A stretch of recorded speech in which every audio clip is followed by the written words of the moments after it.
مجھے بتائیے حکمت اور دانائی حضور سے بڑھ کر کون جانتا تھا؟ کیسے پیغام دینا ہے، حکمت دانائی کیا ہے، رواداری کیا ہے، یہ حضور کی طرح کون جان سکتا ہے؟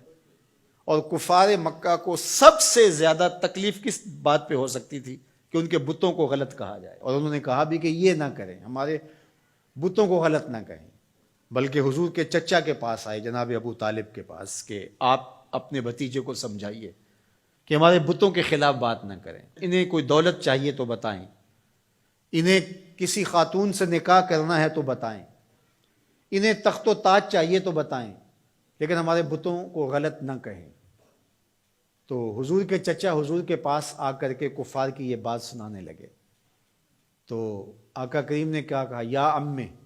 لو وضع الشمس فی یمینی والقمر علی یساری، میرے چچا اگر یہ سورج کو میرے دائیں ہاتھ پہ رکھ دے اور چاند کو میرے بائیں ہاتھ پہ رکھ دیں، اگرچہ ان کے لیے ممکن نہیں ہے، لیکن اگر یہ کر گزریں اور کونین کے خزانے میرے قدموں میں رکھ دیں، میں بتوں کو پھر بھی غلط کہتا رہوں گا، بتوں کو پھر بھی جھوٹا کہتا رہوں گا۔ میں آپ کو یہ بات بتانے جا رہا ہوں وہ یہ کہ کفار مکہ کو سب سے زیادہ تکلیف اس بات کی تھی کہ کوئی ان کے بتوں کو غلط کہے،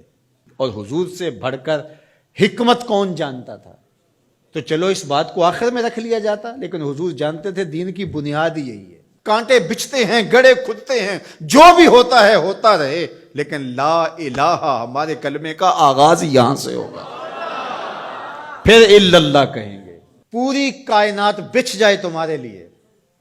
تمہیں آسان قرضے دے دے، تمہارے قرضے معاف کر دے، اس شرط پر کہ تمہاری رواداری اس طرح ہو کہ تم غلط کو غلط نہیں کہو گے، تو ہمیں یہ شرط قبول نہیں کرنی چاہیے۔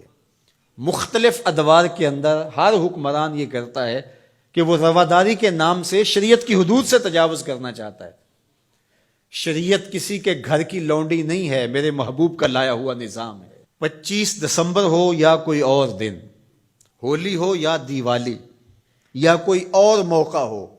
غیر مسلموں کے ساتھ ہمیں رواداری کا جو سبق ہمارے دین نے ہمیں دیا ہے، ہمیں اچھی طرح سے یاد ہونا چاہیے۔ ہم نے غیر مسلموں سے رواداری کا طریقہ مغرب سے نہیں سیکھنا، آمنہ کے لال سے سیکھنا ہے۔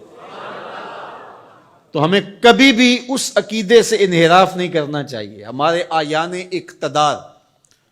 ہمارے کار پرداز ذمہ دار حکومتوں کے تخت و تاج کے مالک مختلف ادوار کے اندر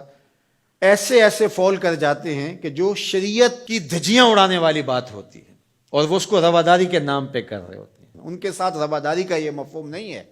کہ جا کے جو ہے وہ ان کے بتوں کی آپ تعظیم کریں اور ان کے اوپر چڑھاوا چڑھاویں یا پرشاد جا کے ان کی کھائیں، یا اسی طرح جو ہے وہ کرسمس ڈے کے اوپر ان کی تقریبات کے اندر اس طرح شامل ہوں کہ ان کے مذہبی شعار کو آپ جو ہے وہ اختیار کر رہے ہوں، تو یہ ہمارا دین اس کی اجازت نہیں دیتا۔ باقی وہ جو بات کہی گئی کہ تم ان کے جھوٹے خداؤں کو گالی نہ دو، وہ تمہارے سچے خداؤں کو گالی دیں گے، تو اس کا مفہوم یہ نہیں ہے کہ انہیں جھوٹا نہ کہو، انہیں غلط نہ کہو، بلکہ یہ ہے گالی نہ دو۔ سب و شتم سے روکا گیا ہے۔ گالی دینا شائستگی نہیں ہوتی، گالی دینا، سب و شتم کرنا، یہ تو آپ کا اپنا دہن بگڑے گا، آپ کی اپنی زبان خراب ہوگی،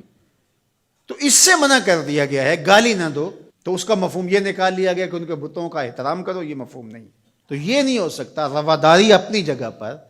رعایا ہے اگر غیر مسلم اسلامی ملک کے اندر ان کے ساتھ اس نے سلوک اپنی جگہ پر، اور وہ ہمارے اسلام نے ہمیں واضح کر دیا ہے، ان کے ایک ایک حق کو متعین کر دیا ہے۔ فقہا نے اس پر بہت کھلے دل سے بحث کی ہے، کوئی امر مخفی نہیں رکھا گیا، معاہد کے ساتھ،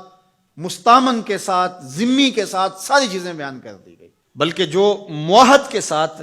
جو ہے وہ زیادتی کرتا ہے تو قیامت کے دن اس کا مقدمہ حضور لڑیں گے۔ یہ ہمارے دین نے ہمیں بیان فرمایا، زیادتی نہیں ہے، لیکن اس کا یہ مطلب نہیں ہے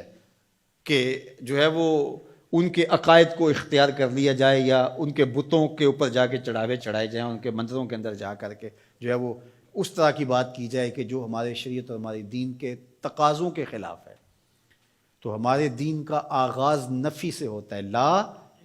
الہ، اس کے بعد ہے الا اللہ، تو اللہ کے علاوہ کوئی معبود نہیں ہے، اللہ ہی معبود حقیقی ہے، وہی معبود برحق ہے۔ ہماری پیشانیاں صرف اس کے حضور جھکیں گی، اس کے علاوہ ہماری پیشانی کسی کے آگے سجدہ ریز نہیں ہوگی۔ اللہ اکبر۔ حتیٰ کہ پیغمبر بھی ہوں، ان کا احترام ہماری زندگی ہے، لیکن سجدے کی اجازت ان کے لیے بھی نہیں دی گئی۔ ان کو اس مقام پہ نہیں کھڑا کر سکتے جو شان معبود برحق کی۔